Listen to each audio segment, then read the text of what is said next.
Hi students, it's Imran Abdullah, your biology instructor. Today we are going to start the chapter number 11 part 1 biology, and the name of the chapter is transport. So transport जो है इस chapter के दो parts हैं. जो पहला part है that belongs to the transport in plants and the other parts that belongs to transport in animals. जो पहला पार्ट है that is theoretical but not so much important. There are some long questions, short questions board में इनसे पूछे ज़रूर जाते हैं, लेकिन जो मोस्ट इम्पोर्टेंट एमडीकैट के पॉइंट ऑफ व्यू से प्लस आपके पेपर पॉइंट ऑफ व्यू से जो मैक्सिमम क्वेश्चन पूछे जाने के चांसेस हैं वो ट्रांसपोर्टिंग एनिमल्स के पोर्शन में से हैं. तो हम जो अपना टॉपिक है वो स्टार्ट करते हैं, that is transport in animals. तो ट्रांसपोर्ट इन एनिमल्स के हवाले से हम डिस्कशन करेंगे. ट्रांसपोर्ट इन एनिमल्स.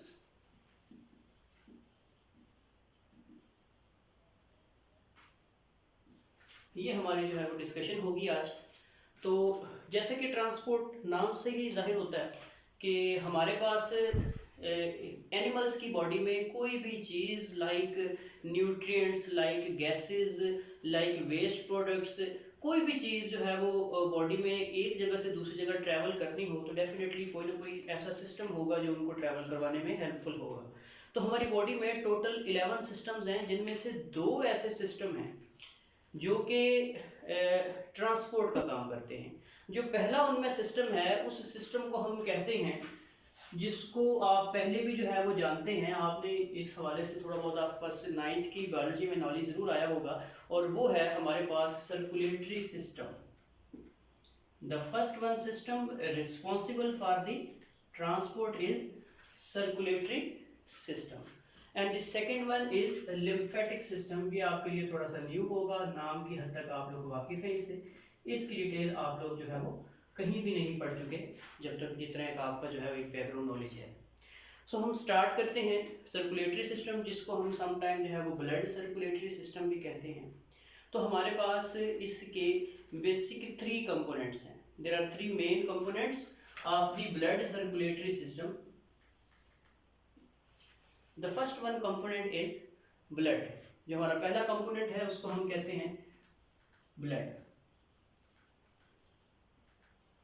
अब हमें पता है कि जो जिस टाइप के हम एनिमल्स हैं यानी कि वर्टिब्रेट्स, इनके अंदर ब्लड जो है वो ब्लड वेसल्स के अंदर फ्लो करता है. तो इनको फ्लो करवाने के लिए हमारी बॉडी में जो दूसरा कंपोनेंट है सर्कुलेटरी सिस्टम का, that are called as blood vessels, जिनके बारे में आप लोग पढ़ चुके हैं. आर्टरीज होती हैं, वेन्स होती हैं एंड कैपिलरीज होती हैं. हमारे पास जो पंपिंग ऑर्गन है जो पूरी बॉडी में इस ब्लड को जो है वो ब्लड वेसल्स के अंदर पंप करता है, उस पंपिंग ऑर्गन को हम कहते हैं heart. The pumping organ is called heart. हम इस पे अब एक एक कंपोनेंट पे जो है वो डिस्कशन करेंगे, और हमारा जो पहला डिस्कशन पॉइंट है दैट इज ब्लड. हम ब्लड पे जो है वो डिस्कशन कर लेते हैं कि ब्लड जो है वो क्या होता है. आप लोग सारे इससे वाकिफ हैं कि blood basically that is a viscous fluid. ऐसा फ्लूइड जिसके ज़रिए जो भी चीज़ बॉडी में एक जगह से दूसरी जगह ट्रैवल करना चाहे वो इसी व्हीकल को, इसी गाड़ी को, इसी सोर्स को यूज़ करते हुए एक जगह से दूसरी जगह जो है वो ट्रैवल कर सकती है. तो अब हम अगर जो है वो यानी आप इसकी सिंपल डेफिनेशन क्या होगी, the viscous fluid through which, या it is a medium through which gases, nutrients, waste products travel from one place of the body to the other place. अगर हम थोड़ी सी जो है इस ब्लड की कंपोजिशन के ऊपर बात कर लें, सिंपल आपको तो फ्लूइड नजर आता है रेड कलर का, लेकिन इस ब्लड के फर्दर जो है वो कंपोनेंट्स भी मौजूद हैं. तो there are 2 main components of the blood. लेकिन ब्लड के कंपोनेंट्स जो है वो मेजर करने से पहले मैं आपको एक इंटरेस्टिंग बात बताना चाहता हूँ. एक इंसान है, आप कैसे जो है वो चेक कर सकते हैं सिर्फ उस इंसान को देख के कि इसके अंदर ब्लड कितना होगा. सिंपली आप क्या करें, एक वेट बैलेंस से उस इंसान का जो है वो वेट मेजर करें जो बॉडी वेट है. लेट्स सपोज मैं कहता हूँ जी बॉडी वेट उसका है जी 72 kg. आप उसके बॉडी वेट को 12 से डिवाइड कर दें अगर आप बॉडी वेट को 12 से डिवाइड करेंगे तो आपके पास जो आंसर आएगा वो होगा आपके पास वो आंसर कि उस बंदे में इतने लीटर ब्लड है। अगर 72 kg वेट है तो डिवाइड बाय 12 करें, तो 72 डिवाइडेड बाय 12 क्या आएगा 6, तो उस बंदे के अंदर कितना ब्लड होगा 6 लीटर। ये बोर्ड में एमसीक्यू भी आया हुआ है कि ये बॉडी का 1/12 पोर्शन होता है, यानी बॉडी के वेट को 12 से मल्टीप्लाई करें तो आपके पास क्या आएगा ब्लड आएगा। ठीक है, जैसे जैसे वेट कम होता जाएगा तो आपके पास ब्लड भी क्या होता जाएगा कम। तो यहाँ से एक पॉइंट याद रख लें कि जो ब्लड है that is basically the 1/12 portion of the body weight. So चलते हैं हम जो है वो ब्लड की कंपोजिशन की तरफ। तो हमारे पास जो दो मेन कंपोनेंट्स हैं ब्लड के, उन दो मेन कंपोनेंट्स के अंदर पहला है हमारे पास plasma.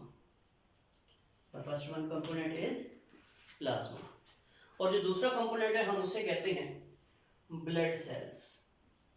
The other component is called blood cells. इसी ब्लड सेल्स के अंदर जो है एक और भी कंपोनेंट है, समटाइम लोग इसे इसी के अंदर कंसीडर कर लेते हैं, समटाइम जो है इसको आसानी के लिए हम एक तीसरी चीज भी इसके साथ मेंशन करते हैं, that is blood like sales.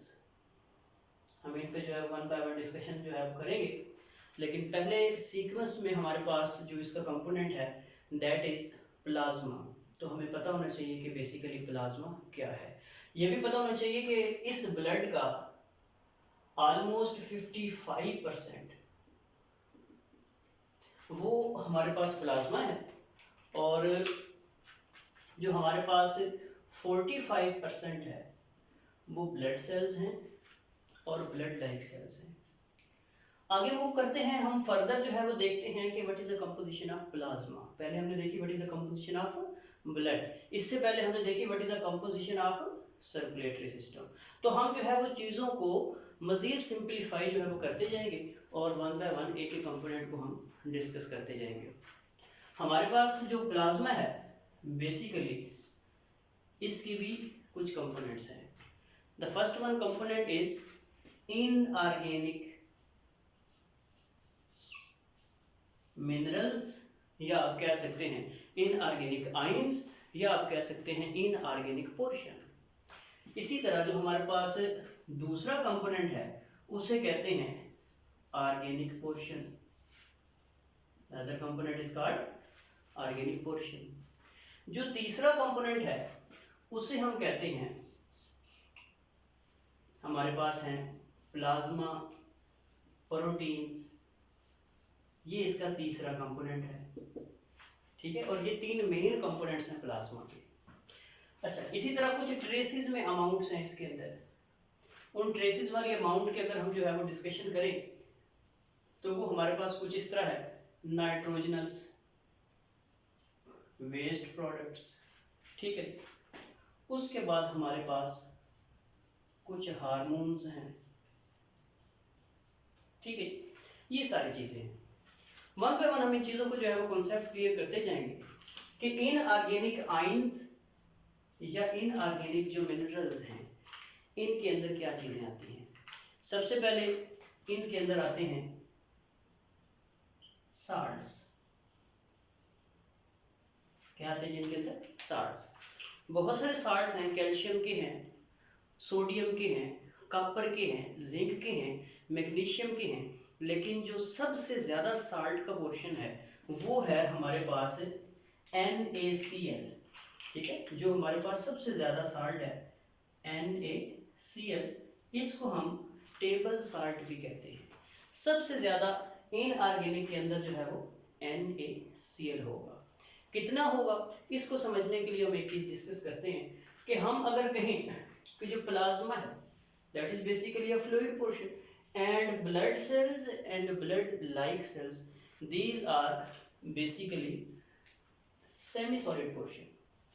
Okay, तो हमारे पास जो है इनऑर्गेनिक और ऑर्गेनिक के बाद इसी में हमने देखना है कि इनऑर्गेनिक जो अगर हम प्लाज्मा को लें 100% तो हमारे पास उसमें 90% वाटर होगा। क्या होगा? 90% वाटर। मैं यहाँ पे इसको जो है वो सब हेडिंग्स जो है वो मेंशन कर देता हूँ कि हमारे पास जो प्लाज्मा है उसमें वाटर कितना है 90%। मैं इसमें क्यों लिख रहा हूँ, क्योंकि बेसिकली प्लाज्मा हमारे पास क्या है, लिक्विड फॉर्म में है, ठीक है। तो लिक्विड में हमारी बॉडी में भी 70% वाटर है, तो अगर हम सिर्फ प्लाज्मा की बात करें तो इसमें 90% क्या है, वाटर। इसको आप कह सकते हैं कि ये सॉल्वेंट है। क्या है ये, वाटर सॉल्वेंट है। और इसमें जो 10% है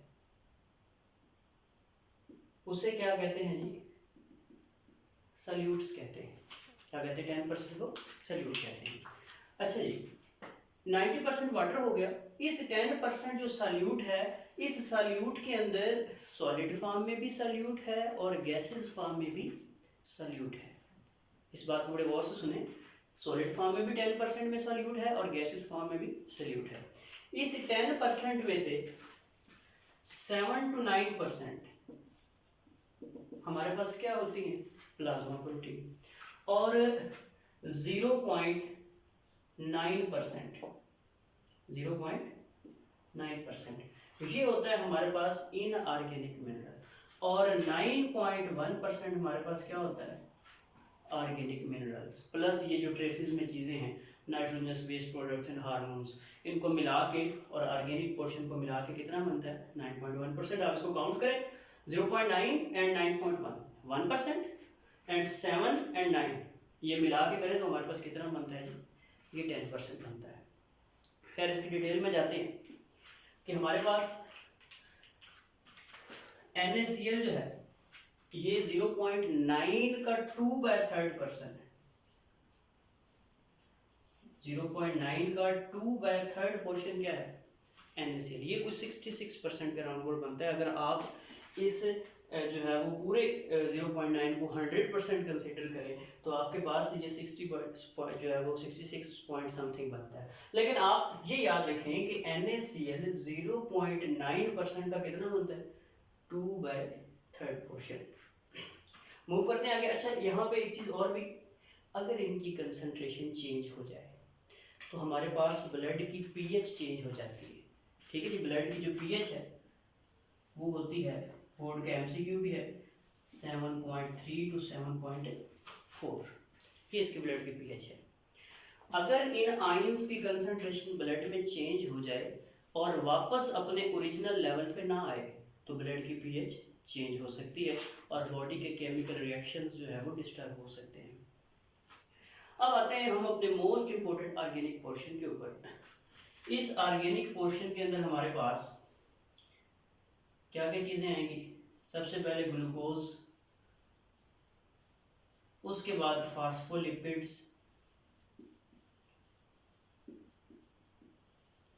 ठीक है, ग्लूकोज, फास्फोलिपिड्स, फैटी एसिड्स, ठीक है, अमाइनो एसिड्स, उसके बाद कोलेस्ट्रॉल, ठीक है जी, उसके बाद लैक्टिक एसिड, ठीक है जी। तो ये हमारे पास glucose, phospholipids, fatty acids and amino acids, ये जो 4 कंपोनेंट्स हैं हमारे पास, ये 4 कंपोनेंट्स जो है वो कहाँ से आते हैं ब्लड में, first 4 components, these are present in the food and the food is finally digested in the small intestine। Small intestine के कौन से पोर्शन, ड्यूडेनियम, जेजुनम, इलियम 3 हैं। तो फाइनल डाइजेशन आखिरी पोर्शन में होती है जिसको हम क्या कहते हैं, इलियम। तो खुराक जब डाइजेस्ट होती है तो उसमें क्या होते हैं, glucose, phospholipids, fatty acids and amino acids. ये निकलते हैं खुराक से, कहाँ निकलते हैं, हमारे पास फाइनली ये इलियम में, और इलियम से ये निकलते और कहाँ आ जाते हैं, ब्लड में। और इलियम से जो स्मॉल इंटेस्टाइन का पोर्शन है आखिरी, वहां से निकलना इन चीज़ों का और कहाँ दाखिल होना, ब्लड में, इसको क्या कहते हैं, एब्जॉर्प्शन कहते हैं। उसके बाद जो कोलेस्ट्रॉल है ये हमारे पास लिपिड्स की डाइजेशन से बनता है, कहाँ, लिवर में, ठीक है। उसके बाद हमारे पास, अच्छा जी, हमारे पास जो कोलेस्ट्रॉल है ये हमारे पास बुक ने लिखा है, it acts as precursor for steroid hormones. Precursor कहते हैं रॉ मटेरियल को, रिएक्टेंट को कहते हैं। यानी जहाँ हार्मोन्स को बनाने के लिए बहुत सारी चीज़ें चाहिए, वहाँ पे एक खाम माल, एक रिएक्टेंट क्या है हमारे पास, कोलेस्ट्रॉल है। आगे हम आते हैं लैक्टिक एसिड की तरफ। तो लैक्टिक एसिड हमारे मसल्स में प्रोड्यूस होता है, और मसल्स में कब प्रोड्यूस होता है, जब कौन सी रेस्पिरेशन होती है, एनएरोबिक रेस्पिरेशन, जिसको आप लैक्टिक एसिड फर्मेंटेशन भी कहते हैं। चैप्टर नंबर 11 में आप लोग पढ़ के आ चुके हैं। तो हमारे पास लैक्टिक एसिड फर्मेंटेशन के नतीजे में, or you can say it anaerobic respiration, जब एनिमल्स के मसल्स में होती है, breakdown of glucose in the absence of oxygen, वहाँ पे क्या बनता है, लैक्टिक एसिड। और ये मसल फटीग भी काज करता है, लेकिन कुछ दिनों बाद मसल फटीग ठीक हो जाती है। इसकी रीज़न क्या है? इसकी रीज़न ये है कि ये जो लैक्टिक एसिड है, ये मसल्स में प्रोड्यूस हुआ, जब तक मसल में रहेगा पेन रहेगी, फिर ये मसल से निकलेगा, ब्लड में आएगा, ब्लड से लिवर में जाएगा, और लिवर इस लैक्टिक एसिड को अगेन कन्वर्ट कर देगा किस में, ग्लूकोज, और हमारी मसल फटीग क्या हो जाती है, ख़त्म हो जाती है।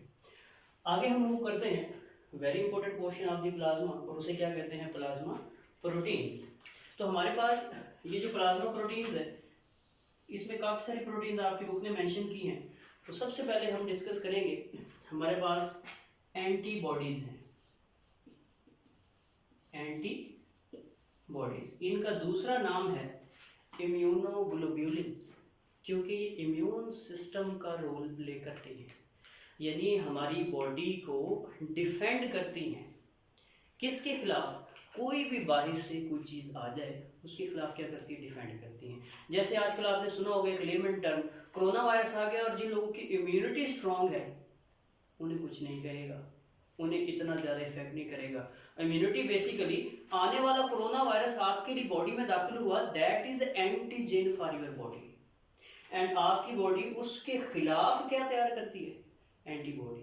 कोरोना वायरस आपका दोस्त नहीं, दुश्मन है, आपकी बॉडी में डिजीज काज करने आएगा, आपकी बॉडी को डैमेज करने आएगा।